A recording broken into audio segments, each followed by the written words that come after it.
Jawaban Anies Nibul dari Anies. pernah jadi gubernur 5 tahun di DKI. Anggaran DKI setahun sekitar 80 T. Jumlah penduduk Indonesia DKI 10 juta kira kurang lebih. APBD Jawa Barat 35 T, jumlah penduduknya 50 juta, 5 kali DKI. Tetapi selama Mas Anies mimpin, sering sekali DKI menerima indeks polusi tertinggi di dunia.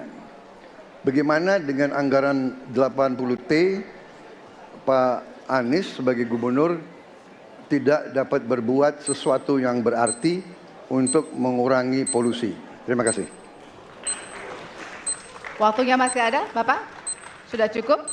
Baik, kita akan lanjutkan pada calon presiden nomor urut 1. Kami beri kesempatan untuk menjawab pertanyaan selama 2 menit, dimulai dari sekarang. Pak Prabowo, terima kasih atas pertanyaan yang bagus, tetapi kurang akurat. Saya akan jelaskan, Pak.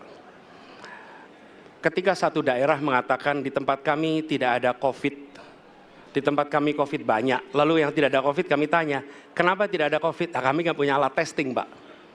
Karena tidak punya alat testing, maka tidak ada COVID. Yang punya alat testing, maka ada COVID. Okay? Saya tidak tanya COVID, saya tanya polusi.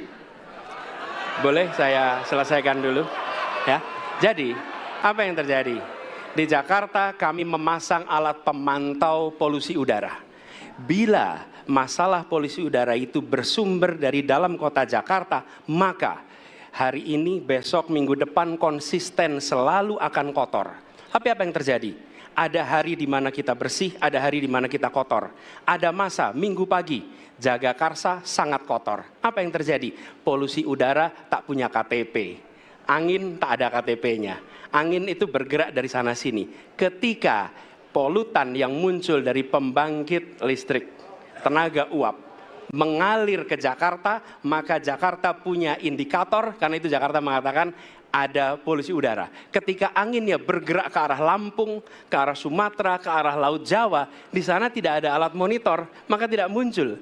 Dan Jakarta pada saat itu bersih. Kalau problemnya dari dalam kota saja, maka konsisten tiap waktu. Ya, kita punya masalah polusi. Karena itu kita kerjakan dengan apa? Kita lakukan, Pak. 1, dengan pengendalian emisi dari kendaraan bermotor dan pengujian emisi sekarang wajib. Yang kedua, elektrifikasi kendaraan umum. Yang ketiga, konversi kendaraan umum. Dan dulu yang naik kendaraan umum hanya 350.000 per hari, sekarang 1 juta per hari. Jadi itu kita kerjakan untuk menangani soal polusi di Jakarta. Baik. Masih ada waktu, Bapak? Cukup? Ya. Kami persilakan kepada calon presiden nomor urut 2 untuk kemudian menanggapi jawaban dari calon presiden nomor urut 1. Waktu Bapak 1 menit dimulai dari sekarang. Ya susah kalau kita menyalahkan angin dari mana saja, ya. Jadi saya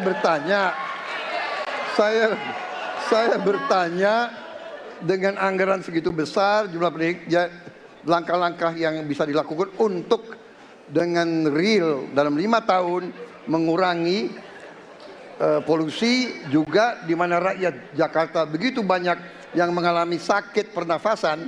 Jadi saya kira kalau kita dengan gampang menyalahkan angin, hujan dan sebagainya, ya mungkin tidak perlu ada pemerintahan kalau begitu, ya. Terima kasih.